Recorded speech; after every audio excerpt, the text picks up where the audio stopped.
How did Thursday night football go today? Went good for the defense. We worked on skill building with the offense, which I think will definitely pay dividends in the future. It certainly has in the past. Is there anyone on either side of the ball? I know it's only been two that you guys have done so far. Is anyone standing out right now? It kind of varies. The consistency is, I think, the biggest thing. I think defensively in general, at least today, I thought we ran to the ball pretty good to the extent that we gave them an opportunity to run to the ball. But yeah, so it's just part of the process. We'll do it again next week if we don't get it sorted this week. Usually there's a couple weeks in between, but we're certainly prepared to do it again. Were you surprised that Gordo out of high school didn't get more offers?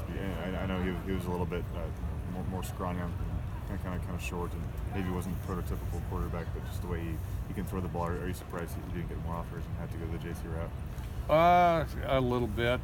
They felt like he was undersized was the biggest thing. He was productive. I don't know. I'm not familiar with a ton of his high school film. I am his junior college. What was the first thing that popped when you turned on his JC film? He throws it quick. He's kind of a take charge guy. Throws it quick, moves his feet well. Do you think he's more confident than he may come off? He's kind of quiet and kind of has the California lax vibe. I know he comes from kind of a surfing town a little bit, but do you think people don't know how competitive he actually is out there, and he actually does talk quite a bit on the field? He's always been confident. He's more vocal now, but he's always been confident.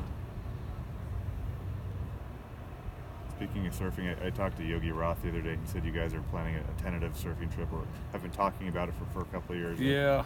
When did you learn how to surf? Well, Yogi does it all the time. I used to, when I'd go recruiting when I was an assistant, I'd go with Mark McElroy, who's the head coach at Saddleback Community College, and teaches 2 surfing classes. So he always had all the gear so I could fly in and I could surf a little bit. And then plus I had adult supervision, somebody watching me, because if you don't do it much as lining up, I mean, and spotting things, you develop kind of an eye for it.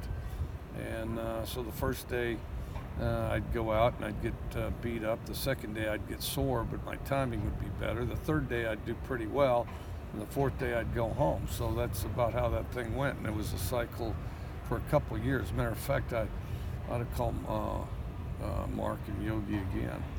What's the most challenging part about surfing that people may not know until they actually do it? How strenuous it is. I mean, it looks comfortable. The visual's comfortable. Somebody laying on a board. It's not particularly comfortable. Your pelvic bone is, you'll feel that for a week. And then I think the other thing is that it's really fairly strenuous paddling out there because you're not in as good a position as it appears, because your back's constantly arched, that type of thing. And then the other thing, there's a sense of timing, and guys that get really good at it, they can see a speck out there, and they know that that's the wave to line up to, and so then they can start ahead of time. There's guys out there that can surf, and they don't even get particularly wet. Because they time it up, and then they catch it, and then they take it into a point, and then bail off and paddle back out, do the same thing. And especially on a cold day, you'll see some really good ones out there, and they don't have their wetsuit on, but they're just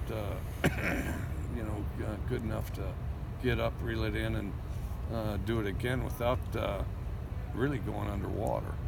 Where's the best place to surf, or your favorite place that you've been surfing, I guess? For me, it is a place where I can work on my skills that has kind of consistent waves. Hawaii's good, except the landing's tough because they have consistent waves in Hawaii, like in a bay or something like Haleiwa or out there in Lahaina, in the bay. The landing's tough because the coral comes up like daggers, so you got to kind of belly flop off of there and hope you don't sink too far. In California, somewhere like Doheny, that's got kind of consistent 3-footers that you can kind of count on. That if I make a mistake on one, I can correct it on the next. St. Onofre's not bad. Kind of depends, though. One of the assistant coaches at New Mexico State is Chase Holbrook, who was for you for a year. I believe he was offensive quality control. Can you talk about how he landed here and how you found out about Chase and his time here, what he did for you guys? Well, Chase was Hal Mummy's quarterback, and then he did a really good job, and of course ran the air raid there. So he's a knowledgeable guy. He's a smart guy, and kind of used to being in charge. But I thought he was a really good set of eyes and a good young coach who I think's really, going to have a good career before it's all over. Are you surprised that he was able to kind of get a position coach this quickly, or did you think this was about the right timeline for him to snap up a QB coach job? Well, the thing is he's kind of a legacy there at New Mexico State. I believe he's the all-time leading passer there, so that certainly didn't hurt. But it was good to see him able to elevate this early in his career, and he's at his alma mater too. He and his wives. Okay, good with Coach? Thanks, Coach. All Thanks, right. Coach. Yep, thanks.